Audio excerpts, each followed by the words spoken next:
ब्रह्म राक्षसाने एखाद्यास त्रास द्यायचे ठरवले तर त्याच्यापासून मुक्त होणे कठीण असते.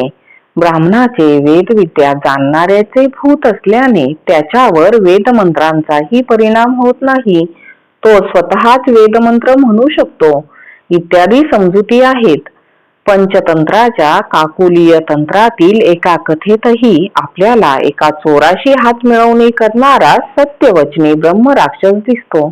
एका द्रोण नामक ब्राह्मणाच्या वासरांना चोरण्याचे चोर ठरवितो आणि त्या ब्राह्मणाला खाण्याचे ब्रह्मराक्षस ठरवितो. परंतु त्यांचे आयत्या वेळी आपापसात भांडण झाल्याने ब्राह्मण जागा होतो. तो स्वतःचे आणि वासरांचे चोर व ब्रह्म राक्षसापासून संरक्षण करतो.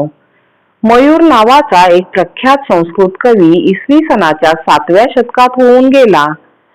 कुष्ठरोग झाले असता त्याने रोगमुक्त होण्यासाठी सूर्याची स्तुती करणारे 100 श्लोकांचे स्तोत्र सूर्यशतक रचले. त्याची कथा अशी की हे स्तोत्र रचण्याकरता तो सूर्य मंदिराबाहेरील एका पिंपळाच्या झाडाखाली बसला. त्याने झाडाला मोजून 100 दोरे बांधले. रोज एक श्लोक रचायचा आणि एक दोरा सोडायचा असा त्याचा बेत होता. अशा तऱ्हेने नवीन श्लोक रचना आणि आधीच्या श्लोकांचे पाठांतर करीत असता त्याला त्या झाडावर राहणाऱ्या ब्रह्म राक्षसाने त्रास देण्यास सुरुवात केली.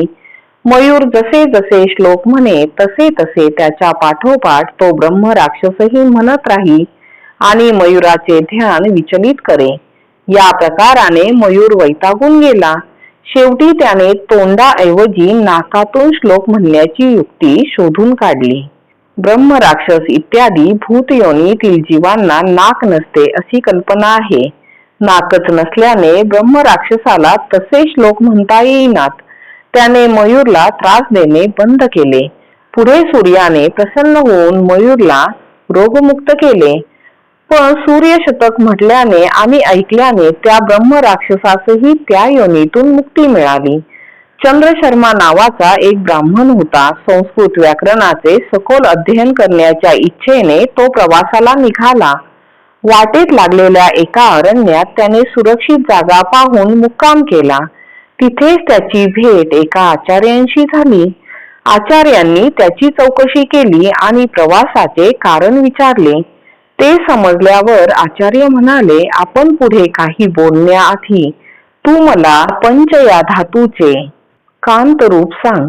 चंद्रशर्म्याने थोडा विचार करून त प्रत्यय लावला आणि पंच धातूचे पक्व असे रूप होते असे सांगितले. हे ऐकून आचार्यांना अतिशय आनंद झाला. ते म्हणाले, तुझा आणि माझा शोध संपला. पातंजल व्याकरण महाभाष्याचे अध्ययन करू शकेल अशा शिष्याच्या शोधात मी होतो. आपले नाव गौडपाद असून साक्षात पतंजलींकडूनच आपण व्याकरणाचे धडे घेतल्याची माहिती आचार्यांनी दिली. चंद्रशर्म्याला प्रेमाने जवळ बोलावून त्यांनी आपली कथा सांगितली. भगवान पतंजली हे साक्षात शेषाचे अवतार होते. ते एका सभागृहात व्याकरण शिकण्याकरता आलेल्या विद्यार्थ्यांना बसवीत. एका बाजूला त्यांचे आसन ठेवलेले असे.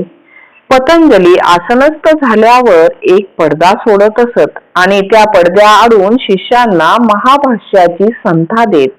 अध्ययन चालू असताना कोणीही पडदा वर उचलायचा नाही आणि अध्ययन संपल्याखेरीज कोणीही सभागृह सोडून बाहेर जायचे नाही. असे 2 दंडक पतंजलींनी सर्व शिष्यांकरता घालून दिले होते. त्यानुसार हे अध्ययन अध्यापनाचे कार्य चालू होते. एकदा पतंजलीचे शिष्यत्व पत्करलेले गौडपाद पडद्याआड बसलेल्या गुरूंना आपण बाहेर गेल्याचे समजणार नाही असे वाटून काही कारणास्तव सभागृहातून अध्ययन संपण्यापूर्वीच बाहेर पडले. त्यांचे दुर्दैव असे की नेमके त्याच वेळी पडद्याआडून अध्यापन करण्यामागे पतंजलीचे नेमके प्रयोजन काय याविषयी कुतूहल वाटल्याने शिष्यांनी तो पडदा बाजूला केला. सर्व शिष्य पाहतात तो काय, पडद्यामागे अति प्रचंड आकाराचा सर्प बसला होता. पडदा बाजूला होताच त्या सर्पाच्या तोंडातून ज्वाळा बाहेर आल्या आणि सर्व शिष्य भस्मसात झाले. खरा प्रकार असा होता की शेषावतार असलेले पतंजली शिष्यांना महाभाष्य शिकवताना मूळ सर्परूप धारण करत असत. त्याचा शिष्यांवर परिणाम होऊ नये यासाठी त्या पडद्याची योजना केली गेली होती. परंतु शिष्यांचे कुतूहल त्यांच्या जीवावर बेतले. पडदा बाजूला केल्याने त्यांचे सर्परूप सर्वांना दिसले आणि रागाच्या भरात सर्पाच्या मुखातून ज्वाळा बाहेर पडल्या, ज्यामुळे सर्व शिष्यांचे भस्म झाले. आपले शेषाचे रूप सोडून पतंजली पुन्हा मनुष्यरूप धारण करते झाले. तेव्हा गौडपादांनी सभागृहात प्रवेश केला. सर्व प्रकार समजून आल्यावर आपण बाहेर गेल्यामुळे जीव वाचल्याचे गौडपादांच्या लक्षात आले. गौडपादांचा जीव सभागृहातून बाहेर गेल्यामुळे वाचला हे पतंजलींना समजले. याचा अर्थ उघड होता. बाकीच्या शिष्यांनी पडदा वर उचलण्याची चूक केली होती, तर गौडपादाने अध्ययन संपण्यापूर्वी वर्गाबाहेर पडण्याची चूक केली होती. आपण घालून दिलेल्या दंडकाचे पालन न झाल्याने अतिशय चिडलेल्या पतंजलींनी तू ब्रह्मराक्षस होशील असा शाप गौडपादास दिला.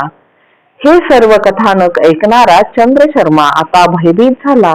इतका वेळ आपण ब्रह्मराक्षसाशी बोलत होतो हे त्याला उमजले.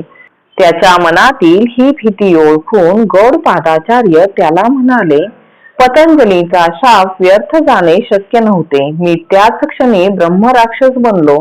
परंतु मला गुरूंनी उदारपणे उशापही दिला, तो असा की मी एका शिष्याला व्याकरण महाभाष्य शिकवावे. असे अध्यापन करणारा शिष्य ओळखण्यासाठी त्यांनी मला दिलेली खूण त्या शिष्याला पच्चधातूचे प्रत्ययांत रूप सांगता यावे ही होती. तू जेव्हा मला पंचधातूचे रूप सांगितले तेव्हा मी ब्रह्मराक्षसाच्या योनीतून मुक्त झालो. आता तू स्वस्थ चित्त होऊन माझ्याकडून सर्व विद्या शिकून घे. या चंद्रशर्म्याने संन्यास घेतल्यानंतर गोविंद असे नाव धारण केले. हे गोविंदयती अथवा गोविंद भगवत्पाद म्हणजेच आदि शंकराचार्यांचे गुरु होत अशी मान्यता आहे. म्हणजेच गौडपादाचार्य हे आदि शंकराचार्यांचे परात्पर गुरु होते. कहाणी आवडली असेल तर लाईक, सबस्क्राईब व शेअर करा. धन्यवाद.